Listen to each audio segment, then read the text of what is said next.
Om Swastiastu, selamat malam kepada Bapak Sunar dan juga teman-teman.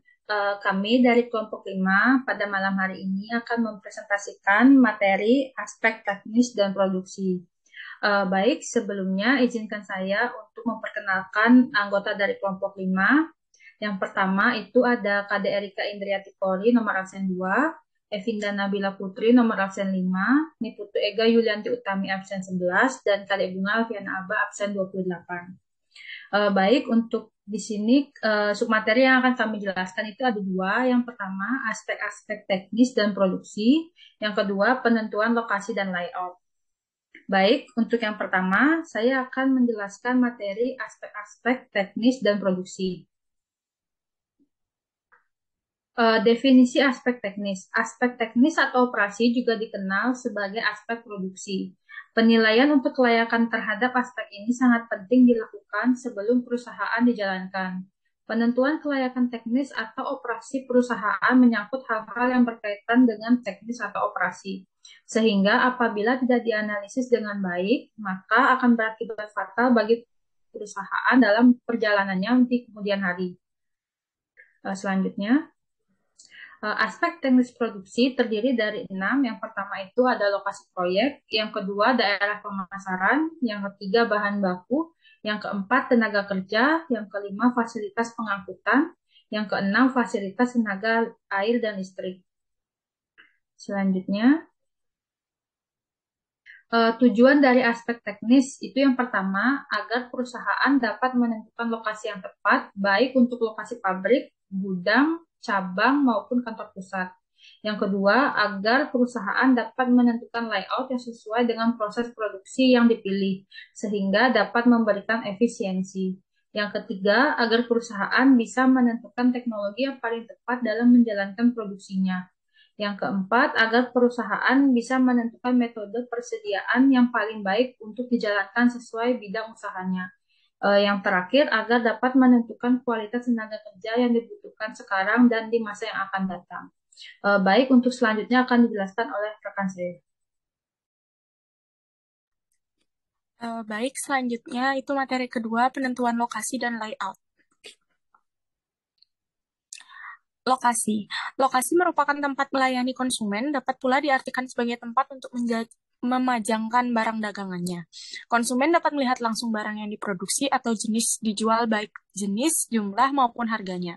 Dengan demikian, konsumen dapat lebih mudah memilih dan bertransaksi atau melakukan pembelanjaan terhadap produk yang ditawarkan secara langsung. Selanjutnya, keuntungan dengan adanya lokasi yang tepat. Yang pertama itu pelayanan yang diberikan kepada konsumen dapat lebih memuaskan. Yang kedua itu kemudahan dalam memperoleh tenaga kerja yang diinginkan, baik jumlah maupun kualifikasinya. Yang ketiga, kemudahan dalam memperoleh bahan baku atau bahan penolong dalam jumlah yang diinginkan secara terus-menerus. Yang keempat, kemudahan untuk memperluas lokasi usaha karena biasanya sudah diperhitungkan untuk usaha perluasan lokasi sewaktu-waktu. Yang kelima itu memiliki nilai atau harga ekonomi yang lebih tinggi di masa yang akan datang. Dan yang terakhir meminimalkan terjadinya konflik terutama dengan masyarakat dan pemerintah setempat. Selanjutnya, lokasi yang harus dipertimbangkan perusahaan, itu yang pertama lokasi untuk kantor pusat. Kantor pusat merupakan lokasi untuk mengendalikan kegiatan operasional cabang-cabang. Semua laporan kegiatan dan pengambilan keputusan dilakukan di kantor ini. Yang kedua, itu lokasi untuk pabrik, lokasi yang digunakan untuk memproses atau memproduksi barang atau jasa. Yang ketiga, itu lokasi untuk gudang, yaitu tempat penyimpanan barang milik perusahaan, baik untuk barang yang masuk maupun barang yang keluar. Yang keempat itu lokasi untuk kantor cabang, yaitu kantor yang bertanggung jawab langsung kepada kantor pusat. Selanjutnya akan dijelaskan oleh teman saya. Baik, materi selanjutnya yaitu pertimbangan dalam menentukan lokasi. Dalam pertimbangan tersebut ada 12 pertimbangan. Yang pertama, jenis usaha yang dijalankan. Yang kedua, dekat dengan konsumen atau pasar. Yang ketiga, dekat dengan bahan baku. Yang keempat, ketersediaan tenaga kerja. Yang kelima, sarana dan prasarana seperti transportasi, listrik, dan air. Yang keenam, dekat dengan pusat pemerintahan. Yang ketujuh, dekat lembaga keuangan. Yang kedelapan, berada di kawasan industri.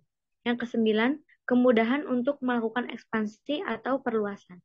Yang kesepuluh, kondisi adat istiadat, budaya, dan sikap masyarakat setempat. Yang kesebelas, hukum yang berlaku di wilayah setempat, dan yang terakhir yaitu pertimbangan lainnya. Selanjutnya yaitu ada layout, di mana layout sendiri merupakan proses penentuan bentuk dan penempatan fasilitas yang dapat menentukan efisiensi produk atau operasi. Perencanaan berkenaan dengan produk, proses, sumber daya manusia, dan lokasi. Baik, materi selanjutnya akan dilanjutkan oleh teman saya. Baik, selanjutnya untuk memperoleh layout yang baik, perusahaan perlu menentukan hal-hal berikut ini. Yang pertama, kapasitas dan tempat yang dibutuhkan. Yang kedua, peralatan untuk menangani material atau bahan. Yang ketiga, lingkungan dan estetika. Yang keempat, arus informasi. Yang kelima, biaya perpindahan antara tempat kerja yang berbeda. Selanjutnya, keuntungan adanya layout. Yang pertama, memberikan ruang gerak yang memadai untuk kreativitas dan pemeliharaan. Yang kedua, pemakaian ruangan yang efisien. Yang ketiga, mengurangi biaya produksi maupun investasi. Yang keempat, aliran material yang menjadi lancar. Yang kelima, pengangkutan material dan barang menjadi yang rendah. Yang keenam, kebutuhan persediaan yang rendah. Dan yang ketujuh, memberikan kenyamanan, kesehatan, dan keselamatan kerja yang lebih baik. Selanjutnya, ini merupakan jenis layout berdasarkan pada situasi. Yang pertama itu ada posisi tetap atau fixed position. Yang kedua, orientasi proses atau proses oriented. Yang ketiga, tata letak kantor atau office layout. Yang keempat, tata letak pedagang eceran atau pelayanan atau retail and service layout. Yang kelima, tata letak gudang atau warehouse layout. Dan yang terakhir, keenam, tata letak produk atau product layout. Baik, sekian pemaparan materi kami dari kelompok 5. Akan dilanjutkan dengan sesi tanya jawab. Saya kembalikan ke Bapak Sunar. Terima kasih.